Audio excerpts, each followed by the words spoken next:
Bonjour à tous et à toutes et bienvenue dans ce nouveau webinaire qui vous est proposé dans le cadre de la saison thématique du club Petite Ville de demain, la saison thématique sur la santé dans les petites villes de demain. Alors aujourd'hui, d'abord quelques consignes pardon, avant de commencer. Nous vous invitons à signaler tout problème technique, toute remarque dans le chat qui est dédié dans ce webinaire. Vous pourrez également poser toutes vos questions dans l'onglet questions-réponses et nos intervenants y répondront soit tout au long du webinaire, soit à l'issue des échanges. Je vous précise que ce webinaire sera enregistré et qu'il sera disponible sur la chaîne YouTube du programme Petite Ville de demain. Et les supports de présentation seront également disponibles sur la plateforme Resana. Alors aujourd'hui, nous vous proposons d'avoir un webinaire, un temps d'échange sur les initiatives et les aménagements urbains qui permettent de promouvoir la mise en mouvement, le sport et l'alimentation saine. Il s'agit d'améliorer la santé tout simplement des habitants et de créer des environnements qui sont adaptés à la vie en bonne santé. Euh, Quand on évoque la santé, la mise en mouvement des habitants, on pense souvent à la création d'aménagements urbains qui sont favorables à la marche, qui sont favorables aux mobilités douces. Nous y reviendrons de manière plus développée dans un prochain webinaire. Aujourd'hui, ce que nous vous proposons, c'est de surtout insister pardon, sur les dispositifs qui sont incitatifs, incitatifs à des pratiques sportives et à des modes d'alimentation favorables à la santé. C'est extrêmement important. Nous l'avons vu lors d'un premier précédent temps d'échange avec Santé publique France.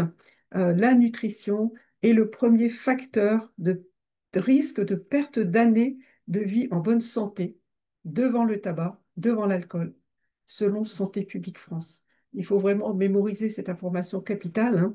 La nutrition est le premier facteur de risque de perte d'années de vie en bonne santé devant le tabac et l'alcool. Ça ne veut pas dire qu'on peut reprendre l'alcool et le tabac, mais tout simplement que tout ce qui peut être fait pour encourager la population à avoir une alimentation saine, équilibrée contribue de manière extrêmement importante à la qualité de vie en bonne santé.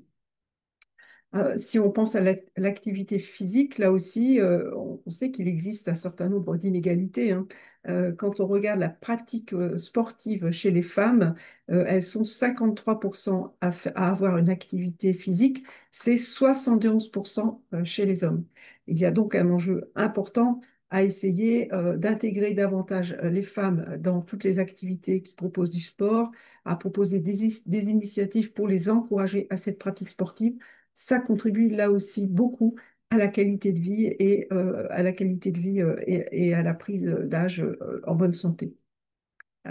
Toujours selon les données de Santé publique France, on sait aussi qu'il y a des périodes de la vie qui sont tout à fait importantes pour essayer d'encourager la population à adopter une meilleure hygiène de vie. C'est la période des 40-55 ans. C'est une période qui est vraiment très très favorable et utile pour mieux prendre en compte sa santé au quotidien. Ça veut dire que ce sont des moments clés où les collectivités peuvent engager des actions sans méconnaître bien sûr l'intérêt d'agir dès le plus jeune âge et aussi de s'intéresser aux personnes âgées. Voilà, donc agir pour la santé physique des habitants avec l'alimentation, avec le sport, c'est vraiment améliorer la qualité de vie des habitants, c'est renforcer l'offre de services aux habitants et c'est bien toute la promesse du programme Petite Ville de demain que de renforcer les services à la population.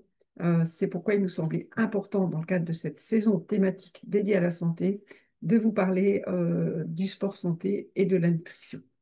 Alors, sans plus attendre, nous allons avoir cet après-midi trois témoignages de Petite Ville de demain. Nous aurons le témoignage de Kevin Nailou, qui est référent chargé de mission transition pour la commune d'Ille-et-Vilaine de Dinard. Nous aurons ensuite les témoignages d'Anne-Claire Gérard et de Trinidad Cador, pardon, pour la commune de Creuilly dans le Calvados. Et ensuite, nous aurons les témoignages de l'EPCI Lomagne, Tarn et Garonnaise, de Mathieu Benoît et de Mélanie Fouragnan. Sans plus attendre, je vous propose donc de passer la parole à Kevin Naelou pour un témoignage sur ce qui a pu être fait dans la commune de Dinard. Alors, bonjour à toutes et à tous. Alors merci beaucoup pour ce propos introductif auquel moi je souscris complètement. Et c'est vrai l'importance du sport et de l'alimentation dans la vie de tout individu. Donc moi je suis référent transition à la ville de Dinard, transition écologique, citoyenne et solidaire. Et à ce titre, je pilote des projets aussi divers que autour de la biodiversité, des mobilités ou encore de l'alimentation. Le contexte du projet que je vous présente aujourd'hui, on est dans un quartier, on va dire, plutôt populaire, le quartier de Saint-Alexandre, qui se situe donc sur la commune de Dinard, mais qui est en marge du centre-ville. C'est un quartier qui a plutôt une étendue générationnelle, donc on a des très jeunes jusqu'aux plus anciens, ce qui n'est pas forcément le cas, notamment au centre-ville de Dinard, où on est dans une station balnéaire, donc avec une population plutôt aisée et âgée. Donc là, on a un nombre de résidents permanents important avec aussi une part importante de logements sociaux. Donc c'est ce qui fait la particularité de ce quartier par rapport au reste de la ville et qui creuse, on va dire, un sillon entre le quartier et le centre-ville. Et puis, on a remarqué lors d'une caractérisation des déchets pour d'autres projets de la collectivité que bah, les habitudes alimentaires, mais globalement, comme c'est le cas un peu partout, étaient plutôt des produits issus de la transformation, donc plutôt liés à des achats en supermarché. Fort du coup de ce contexte-là, on a défini deux enjeux pour notre projet. Un premier enjeu autour de l'alimentation locale, durable et donc bonne pour la santé. Et un deuxième enjeu plutôt, on va dire, de lien social et de développement, de cohésion du tissu associatif autour de ce quartier populaire. Donc, sur le premier enjeu d'alimentation, l'idée, c'était plutôt de développer les connaissances des produits, développer aussi les connaissances des producteurs, et puis végétaliser un maximum les assiettes en lien avec le coût des produits, donc pour pouvoir baisser le coût d'une assiette, et puis en lien aussi, du coup, avec la décarbonation de notre alimentation. Sur la partie plutôt lien social, bah là, l'idée, c'est de pouvoir mettre en place autour du projet un lieu qui puisse faire l'objet de rencontres entre différentes personnes ou associations du quartier, afin de favoriser l'entraide entre ces personnes-là, et puis créer voilà, de la proximité entre les producteurs et les consommateurs pour avoir une chaîne d'approvisionnement extra courte sur le territoire. De ces deux enjeux-là, on a défini trois objectifs. Un premier objectif qui était plutôt la construction d'une cuisine, donc qui est un peu le préalable, avec un local qui nous a été mis à disposition par un bailleur social. Ensuite, l'accompagnement via des ateliers qu'on a notamment construit en collaboration avec le lycée hôtelier. Et puis, la mise en place d'un marché, un marché hebdomadaire de producteurs locaux, complémentaire à celui qui existe et qui fait du coup aussi un peu la renommée de Dinard en centre-ville. Sur la première partie, sur le premier objectif de cuisine, donc on a construit la cuisine avec le lycée hôtelier, donc c'était dans le cadre d'un projet tutoré, donc ce qui nous a permis de définir un petit peu ensemble les besoins, comment on répondra à ces besoins-là. Sur la slide suivante, vous voyez alors rapidement un plan de la cuisine. Ce qu'il faut se dire, c'est que les concepts qu'on a essayé de respecter pour la cuisine, c'était un maximum de dons ou de réutilisation pour favoriser le réemploi et puis baisser le coût du projet. Et puis avoir que les personnes qui participent aux ateliers aient des repères, donc une cuisine comme à la maison. Donc on est sur un four ménager, on est sur des plaques, alors là on n'est pas sur des plaques gaz, on est sur des plaques à induction, mais voilà, quelque chose que vous retrouvez tout à fait à la maison, si ce n'est que là on a des plans de travail qui sont juste un tout petit peu plus grands. Vous avez des photos, notamment des photos pendant les travaux. On voit que sur la photo du haut, voilà, c'est encore en travaux. Et puis, alors, la photo du bas, voilà, c'est le plan de travail avec une accessibilité aussi PMR, donc un plan de travail plus bas qui nous permet de travailler avec des PMR, avec des enfants aussi. Et puis, avoir une certaine versatilité sur ce lieu-là, il sert aussi pour comment dire, des ateliers autres que de la cuisine.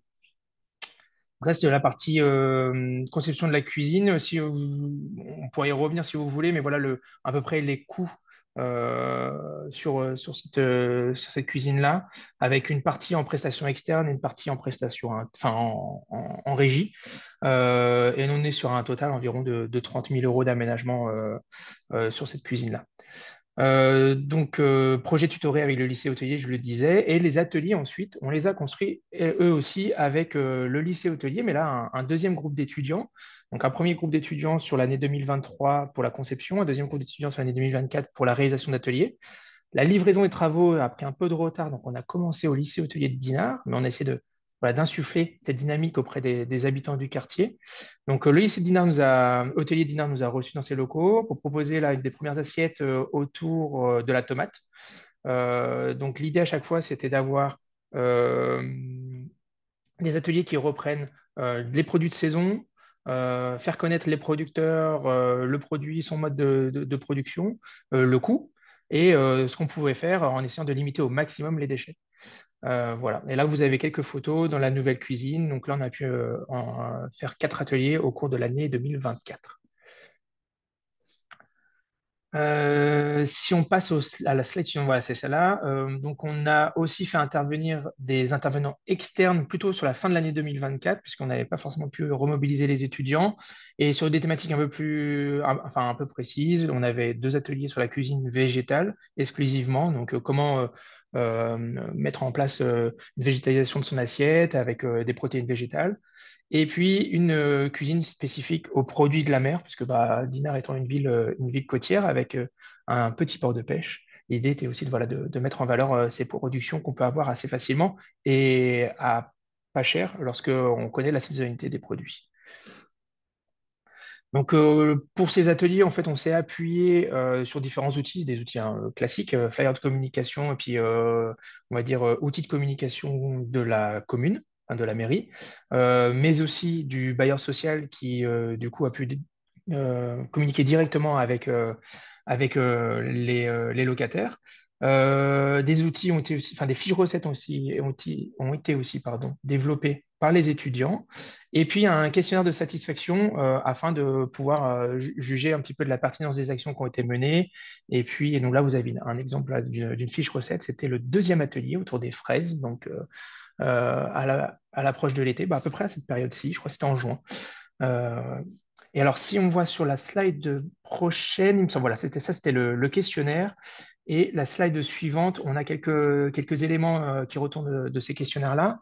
En termes de satisfaction des participants, on était plutôt content parce qu'on avait 100% de participants qui se disaient satisfaits des ateliers, que ce soit sur le format, on était sur des formats de 1 heure et demie à 2 heures, sur les techniques. Avec le lycée hôtelier, l'avantage, c'est qu'on avait aussi des étudiants qui transmettaient leur savoir. Donc, on avait des techniques qui étaient, on va dire, assez avancées, mais qu'ils essayaient de vulgariser auprès des personnes.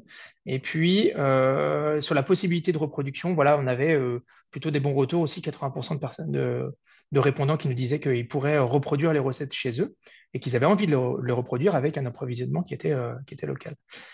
Seul bémol, c'est sur la mobilisation des participants au sein du quartier.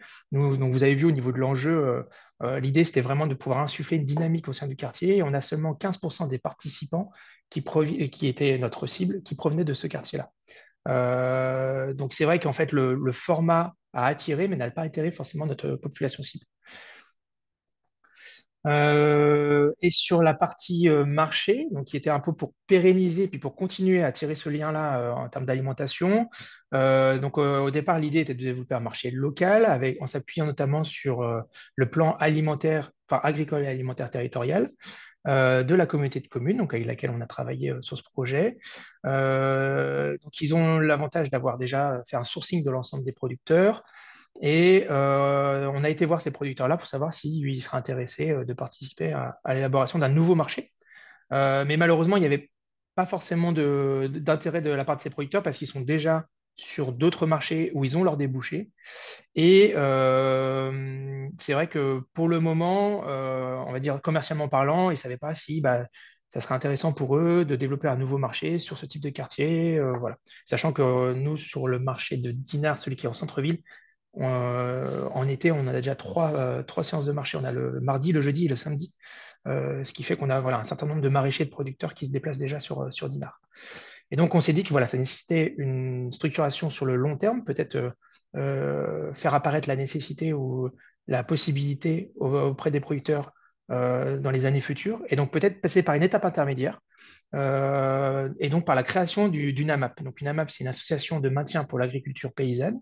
Généralement, c'est un maraîcher qui travaille en agriculture bio, souvent qui se lance et qui a besoin un premier rapport de fonds et donc qui contractualise avec ses clients sur 6 mois ou un an pour leur apporter un panier toutes les semaines. Et en fait, le client, lui, règle en amont, ce qui permet au maraîcher de financer ses graines et de financer tout son plan de culture. Donc c'est ce qu'on a fait. Du coup, on a été sollicité par un maraîcher de Lancieux, donc la ville de Lancieux qui est à 5 km de Dinard, avec 2 tailles de panier. Comme je le disais, un engagement sur 6 mois.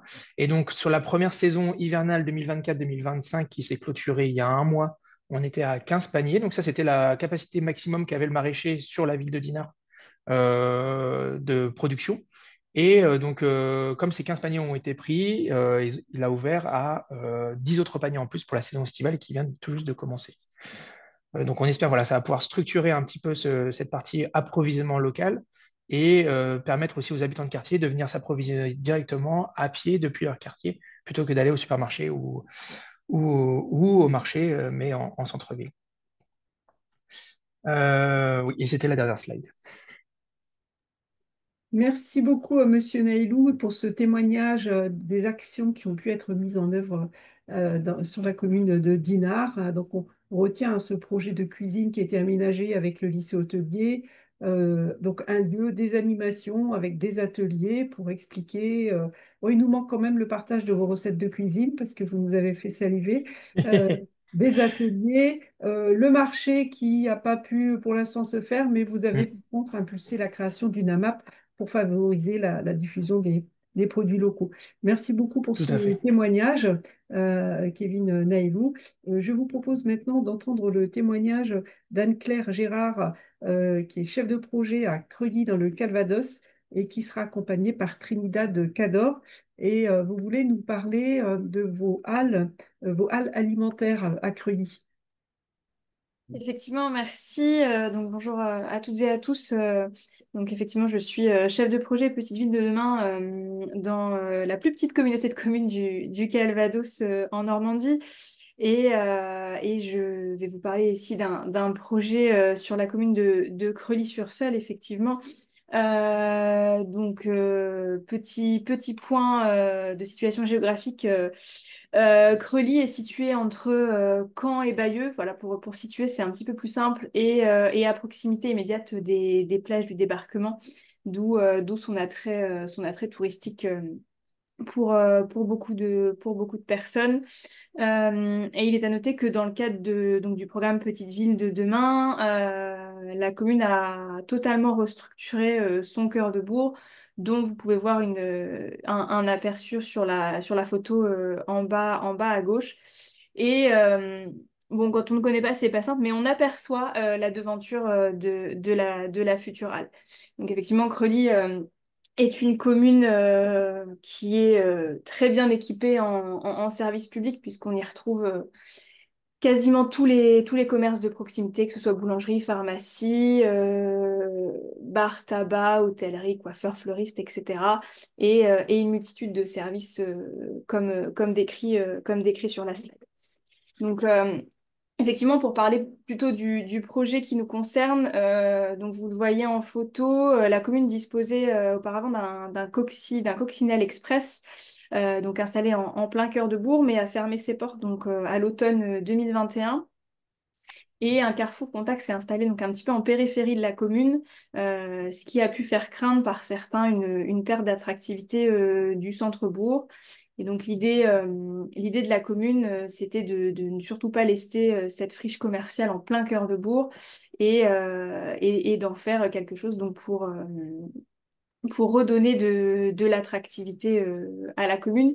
Et c'est pour cette raison que la commune donc, s'est rapprochée de la foncière de Normandie dès le début de l'année 2022, puisqu'on a procédé à un montage. En fait, la commune de Creully et la foncière de Normandie ont monté une indivision pour acquérir ce local sur lequel je reviendrai un tout petit peu plus tard. qui fait que la foncière de Normandie est maintenant propriétaire donc, du local à hauteur de 51% et la commune de Creully à hauteur de 49%. Et je vais laisser ma collègue Trinidad peut-être prendre le relais sur ce sujet. Oui. Ah, voilà. Bonjour à toutes et tous.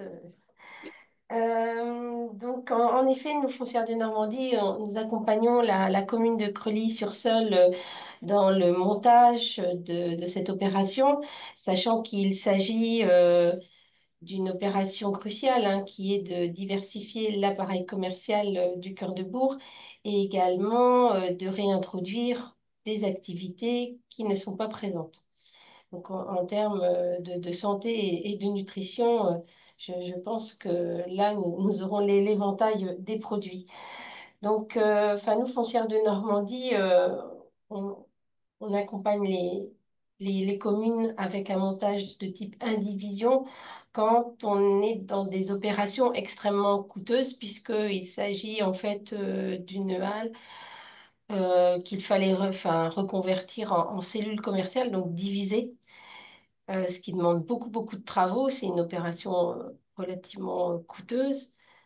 Et ce qui fait qu'on aura à terme une boucherie-charcuterie, une épicerie, une poissonnerie et un local dans lequel il y aura, je dirais, une tournante entre les producteurs locaux, et apiculteurs et autres comme artisans du territoire. L'indivision, c'est déjà d'être ensemble, commune et foncière de Normandie, copropriétaire en fait de murs. Des murs dans lesquels nous installons des artisans. Ces artisans vont bénéficier de baux commerciaux et communes et foncières vont avoir une quote-part locative, en fait, de recettes locatives pour chacune de ces cellules et pour chacun de ces bails. Voilà. Donc, est-ce que tu veux que on évoque la sélection, Anne-Claire, des porteurs de projets ou... Oui, effectivement, on peut en parler et expliquer que c'est un projet qui se fait en fait sur le temps long, puisque comme on l'expliquait juste avant, on a pris contact donc avec la foncière de Normandie dès 2022. La signature donc de l'acte authentique d'acquisition du local commercial a eu lieu en septembre 2024. Et donc entre-temps, un petit peu en temps masqué, on a fait un premier travail de recensement des différents producteurs locaux du territoire pour leur présenter le projet, savoir s'ils étaient intéressés. Euh, on n'a eu que très très peu de retours à ce moment-là et c'est pour cette raison donc on s'est tourné vers les chambres consulaires, donc que ce soit la chambre de commerce et d'industrie de Caen-Normandie ou la chambre des métiers et de l'artisanat qui nous ont accompagnés et effectivement on a une deuxième fois fait appel à la chambre des métiers et de l'artisanat pour nos porteurs de projets et plus spécifiquement pour le local de boucherie-charcuterie et le local épicerie primeur puisque les porteurs de projets à l'époque ne se bousculaient pas à la porte. Voilà. Et la poissonnerie, pour le coup, la porteuse de projet qu'on a rencontrée dès le début a toujours été intéressée et voilà. Et attend l'ouverture l'ouverture prochaine de la halle. Voilà, donc effectivement, oui, je l'ai mis. On a eu les travaux. On espère un début de travaux donc en juin prochain pour une livraison donc à l'automne 2025. À noter que initialement, effectivement, on souhaitait une ouverture un peu plus tôt, mais comme tout projet, on fait face à des aléas et voilà. Par exemple, il a fallu procéder à du désamiantage puisque voilà, c'est de la restructuration, donc on fait avec de l'existant.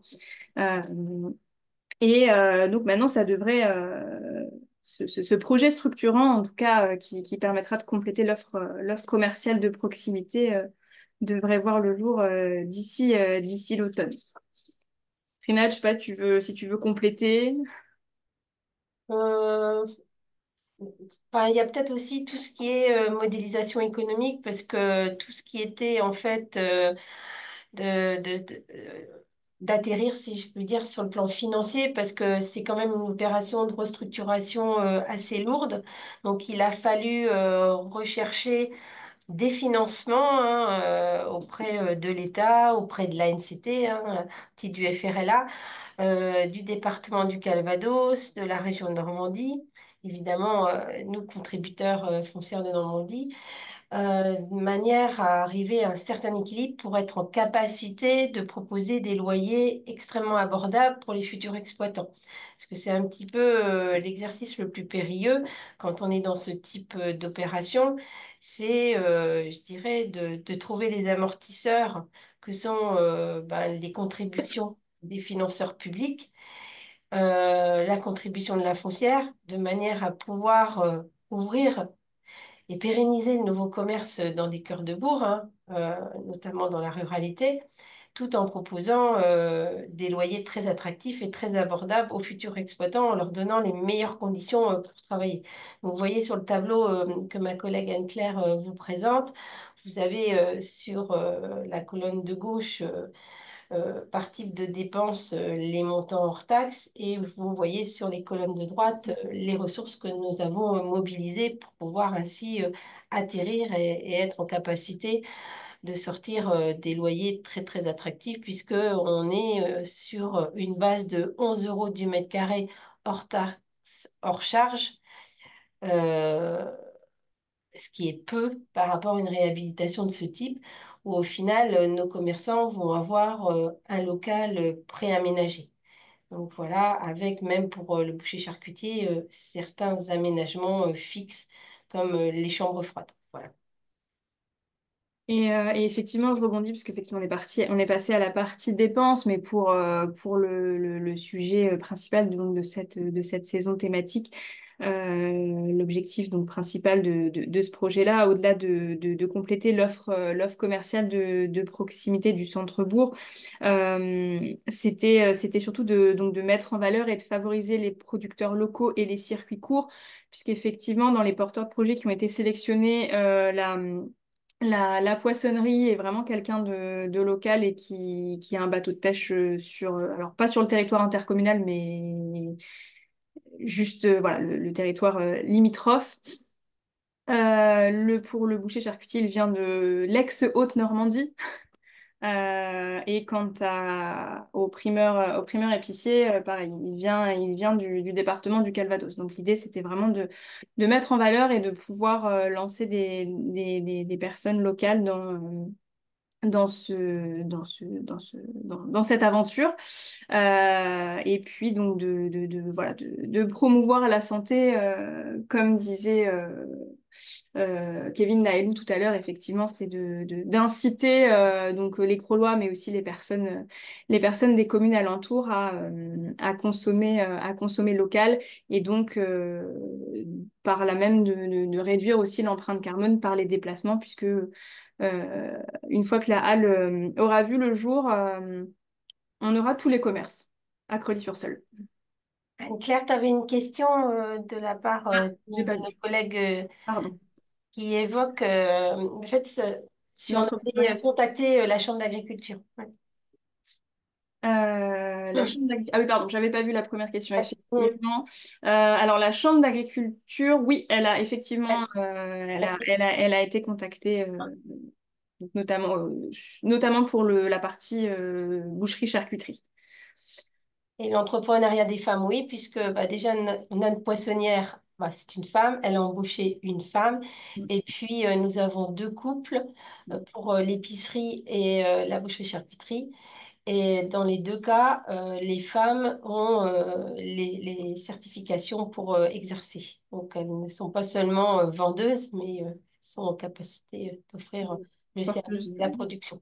Exactement. Et effectivement, pour le dernier local qui sera comme on dit, à disposition de la commune, effectivement, dont vous voyez un plan qui s'affiche à l'écran. L'idée, c'était, donc, comme l'expliquait Trinidad, une rotation des producteurs locaux pour certains producteurs qui, par exemple, ne pourraient pas s'installer de façon sédentaire, mais le lundi, un apiculteur, le mardi, un marchand d'œufs. Enfin, voilà, ça reste à déterminer.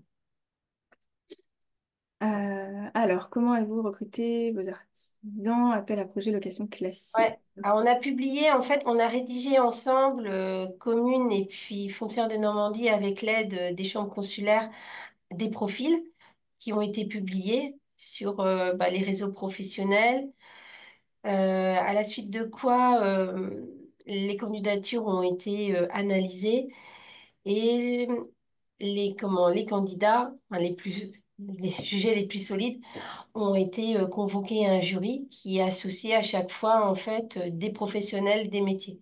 Donc, quand il s'agissait de la sélection du boucher charcutier, on avait un représentant de la Chambre des métiers et de l'artisanat qui exerçait ce métier, et idem pour l'épicerie.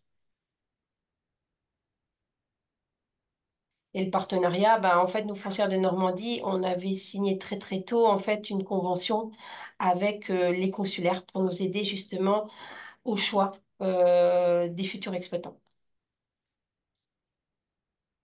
Et je me permets juste une petite rectification puisque je me rends compte que je vous dis que la poissonnière n'était pas du territoire. Si, elle est installée sur le territoire intercommunal, donc c'est vraiment Intercommunal, ouais, local. tout à fait, Ruben. Ouais, c'est ça, tout à fait.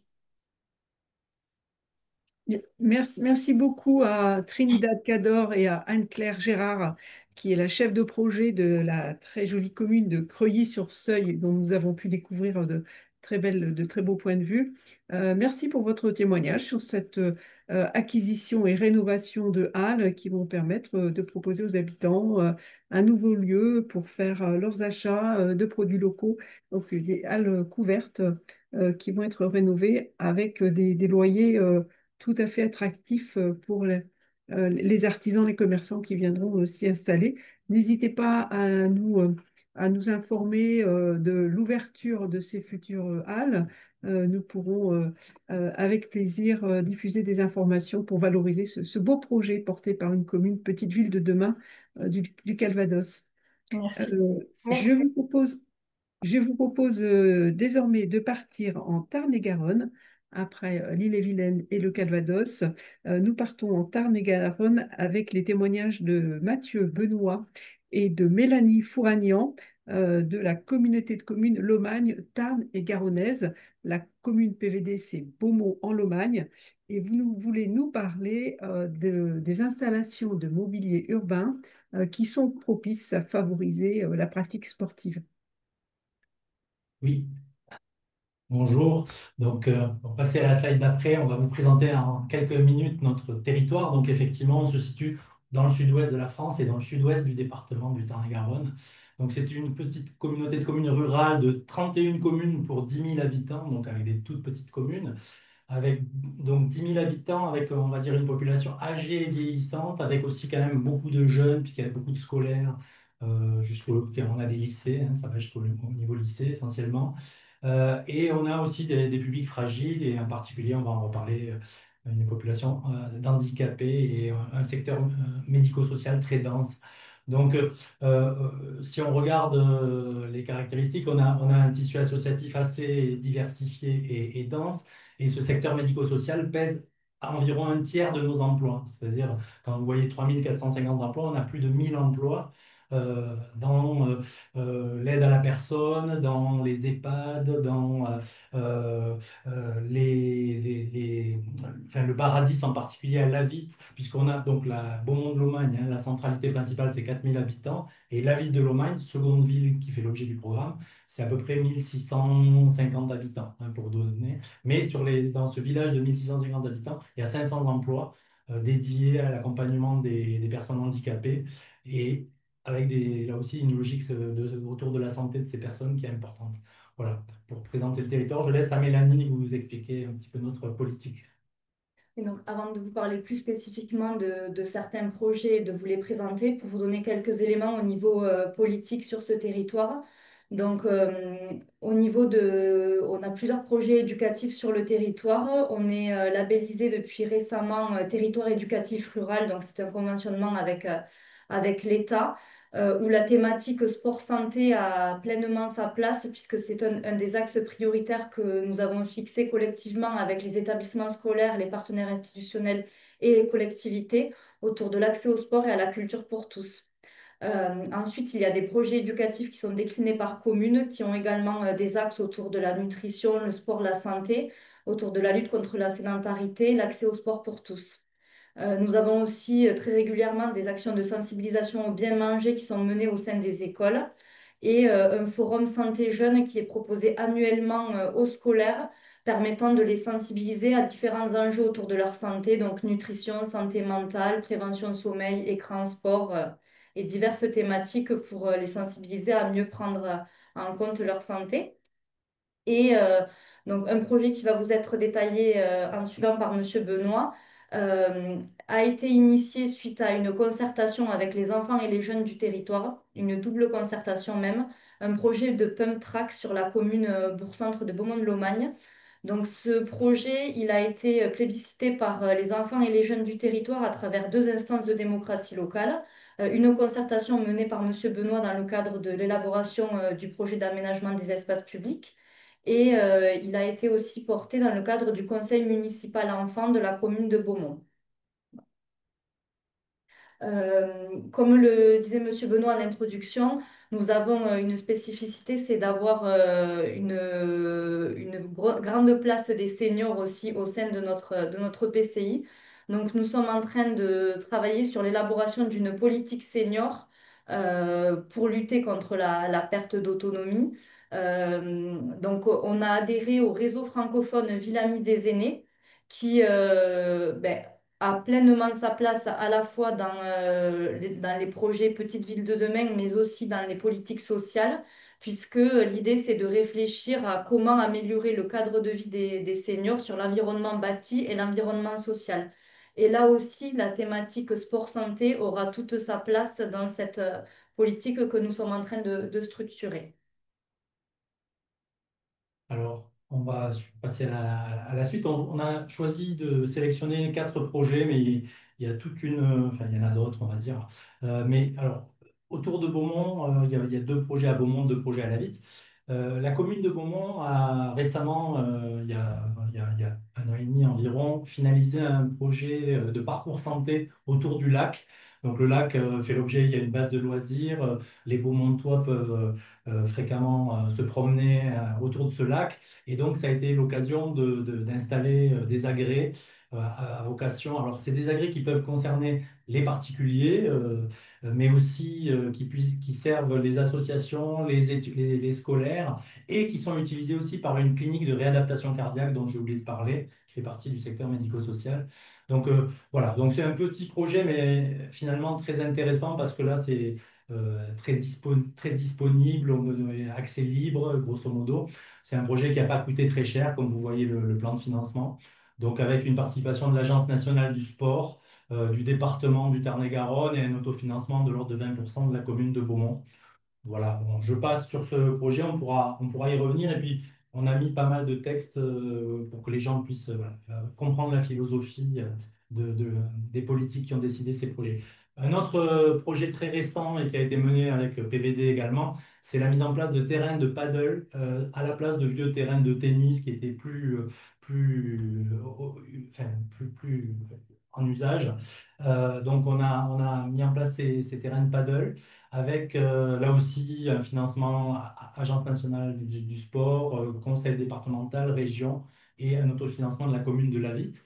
Et ce qui est intéressant, c'est que ces cours de paddle, ils ont aussi une gestion qui est prise en charge par le club de tennis de Beaumont, qui est déjà existant et qui est un club labellisé Tennis Santé. Donc le club de Beaumont, depuis très longtemps, met en place du tennis santé, qui est là aussi tout à fait en lien avec la santé, puisque c'est des séances qui sont prescrites par des médecins, qui sont remboursées par la sécurité sociale, qui sont très spécifiques à diverses pathologies.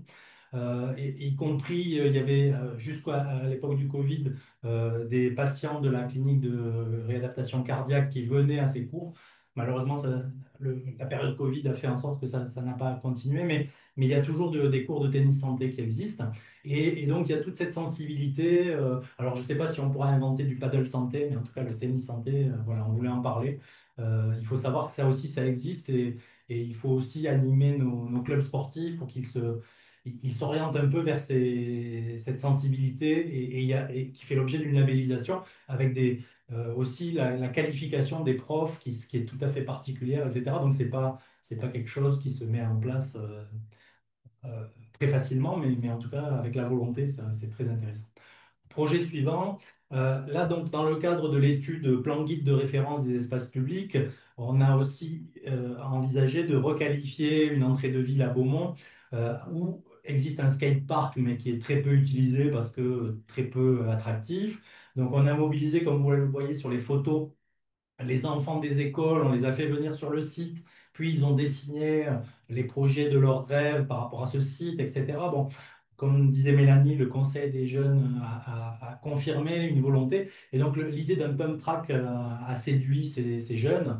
Donc on est en projet, puisque bon, c'est une opération assez importante, hein, on requalifie toute l'entrée de ville, mais le pump track, enfin, l'équipement lui-même, vous avez le plan de financement prévisionnel, puisque c'est un projet qui va être mis en place en 2026 ou 2027 après les élections.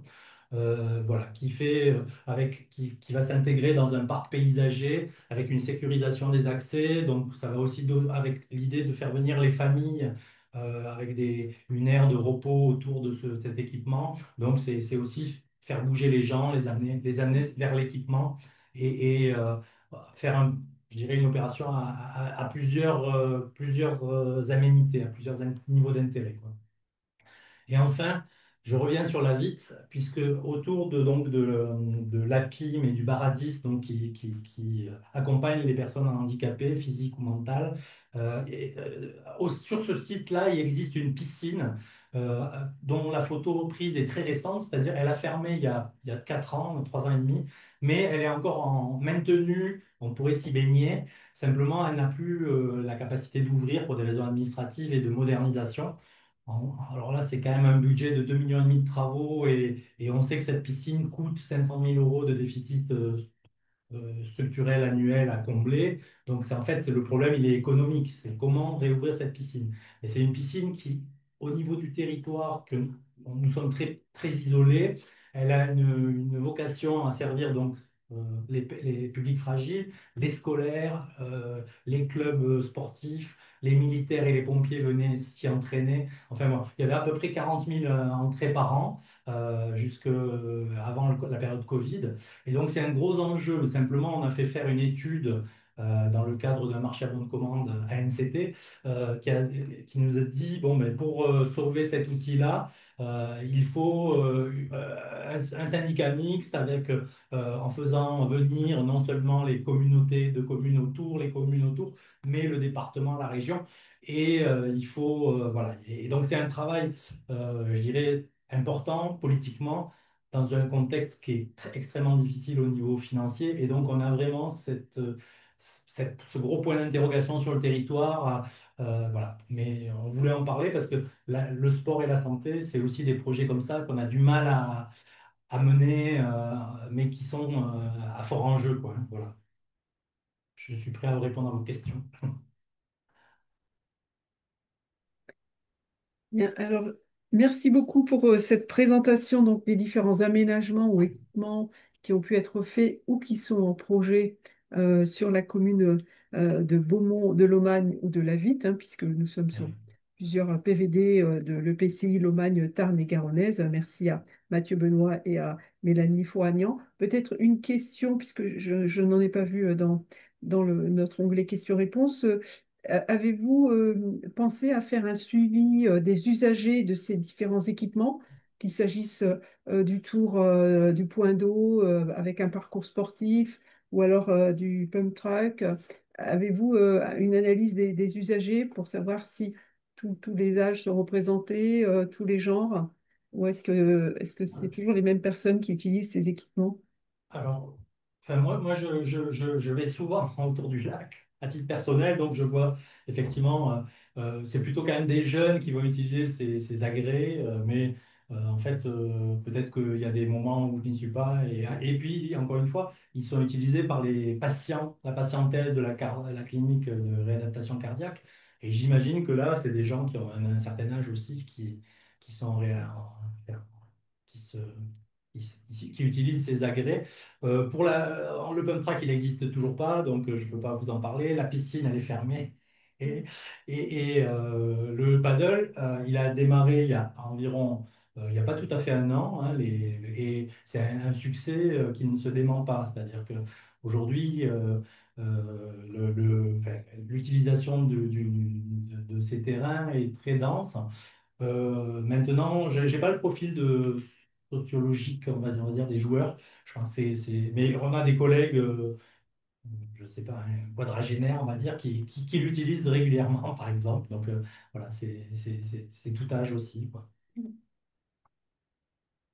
Alors, nous avons des questions pour vous désormais, notamment sur la gestion des terrains de paddle. Est-ce qu'il y a les horaires, les tarifs? Oui. Alors, alors il y a plusieurs choses. Il y a enfin, effectivement, la réservation des cours de paddle se fait par le club de tennis. Et il y a une application qu'on peut télécharger, je crois, sur son téléphone, qui permet aux gens il faut sûrement s'affilier au club de tennis, hein, donc prendre sa cotisation. Il y a deux tarifs. Il y a un tarif si on est adhérent à la Fédération française de tennis et au club et un tarif hors adhérent en fait. Voilà, il y a une dissociation tarifaire. Voilà. Parce que dans le cadre des financements de l'ANS, il y avait, euh, je dirais, la nécessité d'avoir des équipements ouverts et très, très accessibles à différents publics. Donc en fait, la philosophie d'utilisation de ces équipements, elle est tout à fait en cohérence avec cette nécessité et puis ce besoin de rendre les équipements accessibles facilement. Donc voilà, c'est comme ça que ça a été imaginé. Mhm. Eh bien, merci beaucoup pour vos réponses. Et on a une autre question qui est plutôt un témoignage pour Amélie Pillan du contrat local de santé, qui s'occupe du contrat local de santé pour l'agglomération du Cotentin et qui propose, si des PVD du Cotentin sont à l'écoute, de prendre contact pour mieux travailler sur ces sujets des aménagements et du sport pour encourager les pratiques sportives favorables à la santé. Alors, nous n'avons pas d'autres questions, donc il me reste à remercier chaleureusement nos participants, sauf si une autre question est arrivée entre-temps. Non, je ne pense pas. Donc, il me reste à remercier chaleureusement nos participants à ce nouveau webinaire avec des témoignages tout à fait intéressants de communes petites villes de demain. Je vous rappelle que nous avons un nouveau webinaire qui est prévu le 5 juin à 14 heures. Ce sera un webinaire consacré aux mobilités et au design actif avec de nouveau 3 communes petites villes de demain qui vont témoigner de leur projet et nous aurons aussi une intervention du CEREMA. Donc n'oubliez pas de noter cette prochaine date, le 5 juin à 14 heures. Et puis j'attire aussi votre attention sur l'événement majeur de notre saison thématique dédiée à la santé dans les petites villes de demain. Je veux vous parler de notre rendez-vous dans le Finistère à Quimperlé les 24 et 25 juin. Nous vous donnons tous rendez-vous à Quimperlé dans le Finistère pour 2 jours de réflexion, 2 jours d'échange, 2 jours pour analyser le projet de territoire de Quimperlé Communauté, mais aussi pour rencontrer des chercheurs pour évoquer comment les petites villes de demain peuvent agir sur ce sujet de la santé. Alors n'oubliez pas de vous inscrire, il reste quelques places encore disponibles, mais la date arrive désormais à grands pas. Merci en tout cas pour votre écoute, pour votre attention et nous vous retrouvons avec plaisir dans un prochain webinaire. Très bon après-midi à tous.